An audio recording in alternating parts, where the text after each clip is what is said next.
So Liverpool are champions finally. We can get that out of the way. I mean, we've been waiting for it. It was only a matter of when and not if. And on that note, congratulations to you, Victor. And even though I don't know, you guys deserved it anyway. I don't want to sound salty at this point. So let me just say Liverpool deserved it. But speaking about Liverpool deserving the title, now that Liverpool are Premier League champions, record equaling 20th title. Victor, why do you think for some reason people are trying to shit on Liverpool's achievements and they are not getting the credits they deserve? In your opinion, what do you think? It's the old adage, haters gonna hate, right? Yeah. I mean, look, you hear this all the time when a team's achievements are downplayed, and I agree with this assessment. You can only beat what's in front of you. Um, sure, Arsenal had a season that was maybe not as great as their previous two. City, we all know the trouble they've been going through, and Chelsea have been inconsistent as well.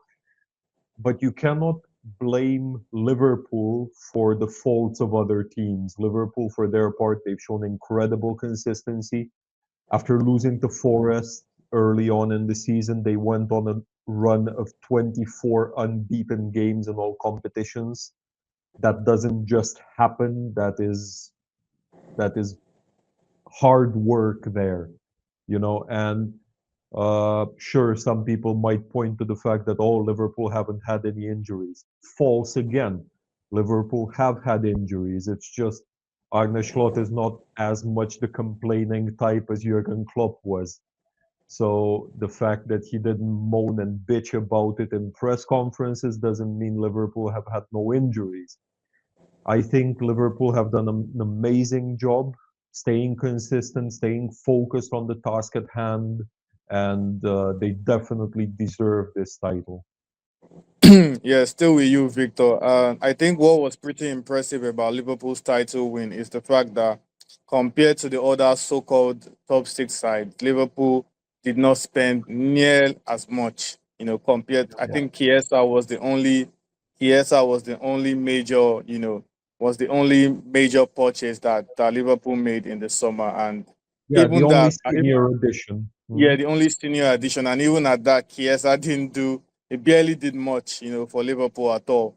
So, but moving on from last summer, how busy do we expect Liverpool to be in the next transfer window? Yeah, so let me just put this out there. Chiesa might actually not get a winner's medal because he needs 5 Premier League appearances. He's Yeah. made 4, and all of them were off the bench. So this is the extent of Liverpool's transfer activity last summer.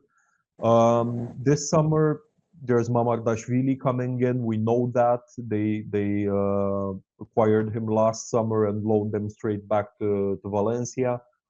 I think it will be a busy summer for Liverpool, but probably not exceedingly busy, not very busy. There will probably be about 4 or 5 players coming in, maybe the same number heading out, and that's also quite significant.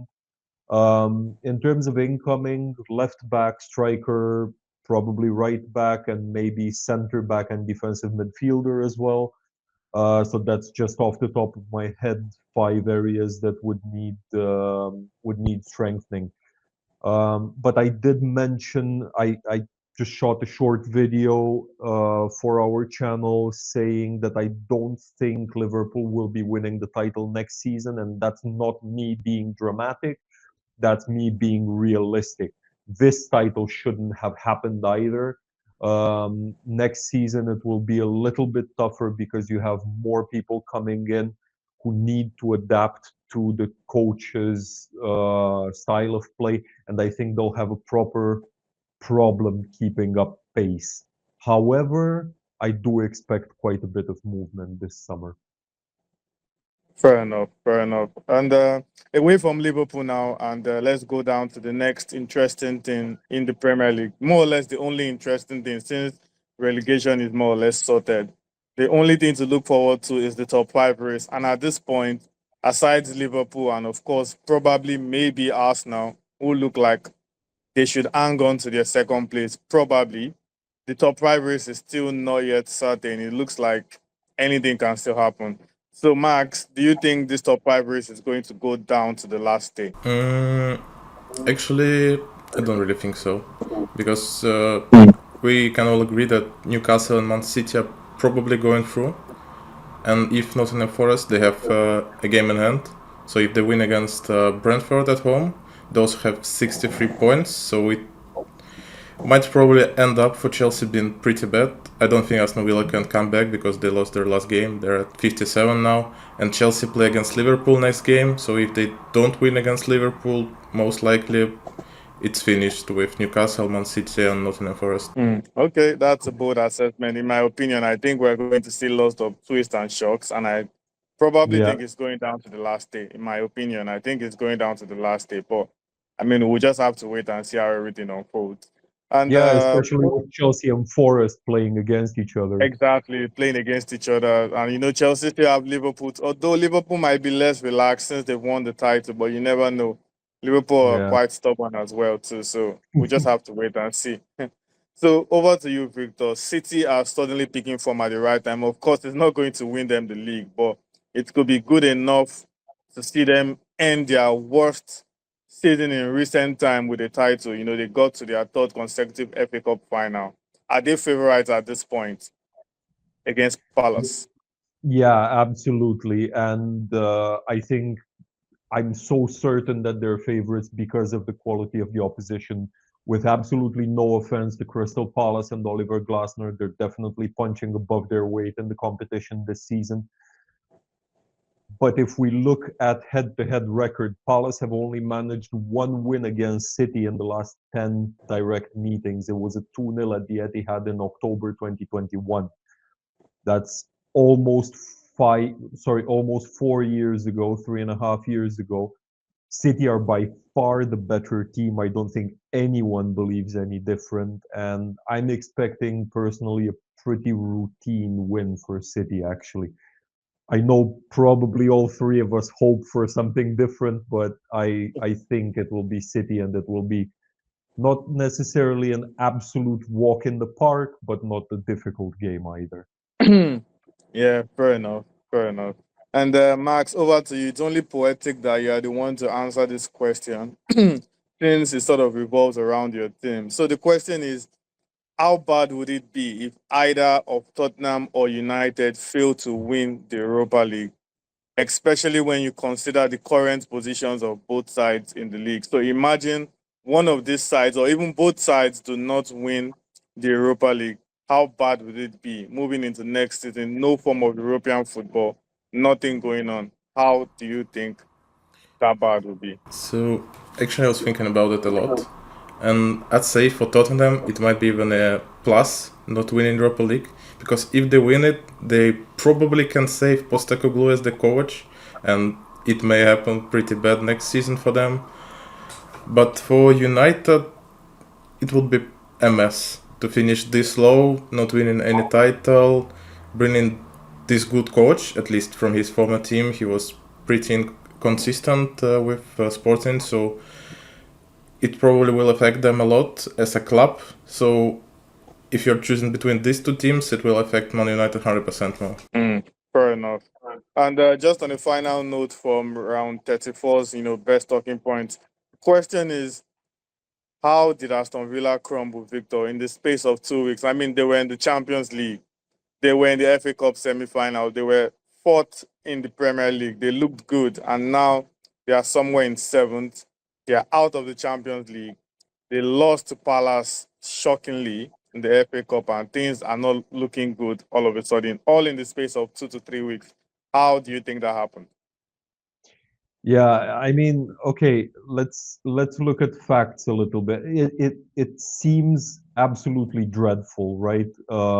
If you think about, oh, they lost to Palace and they bowed out against PSG, but if we look at their recent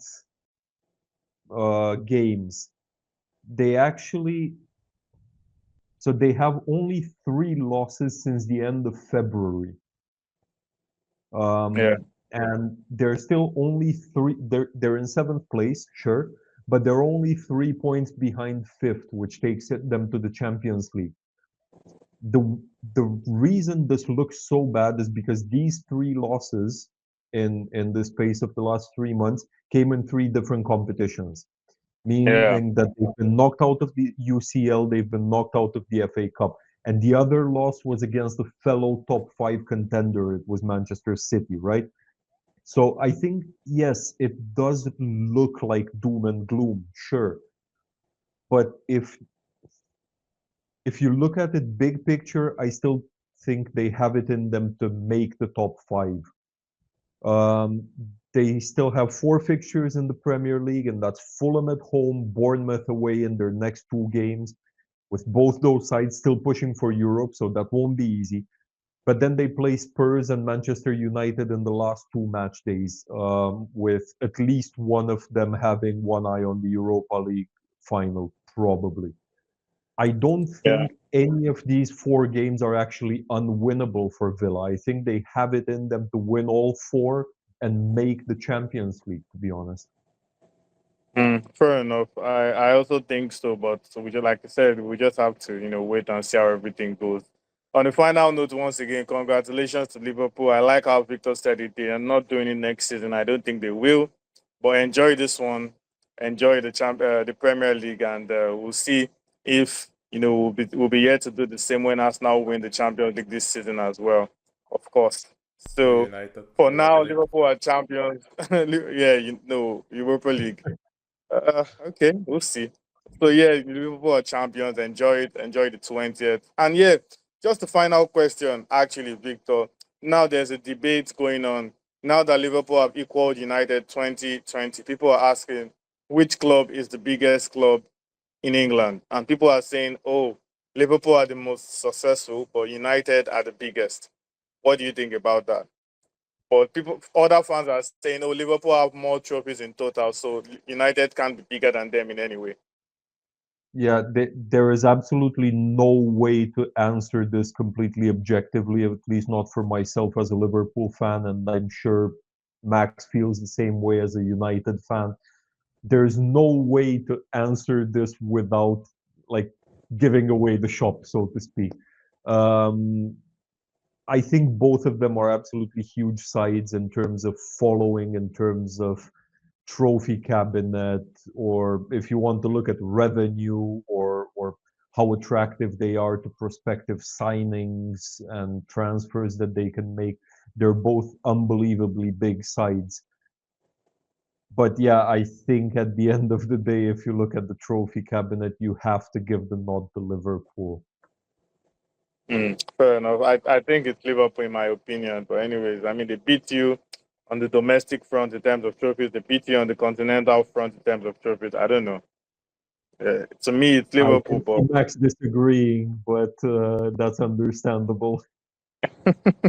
Yeah, I Anyways, we mean, agree to disagree. I just feel like they're a bigger club outside England, so I'm pretty sure there are more United fans outside England than Liverpool fans. They have an absolutely huge global following.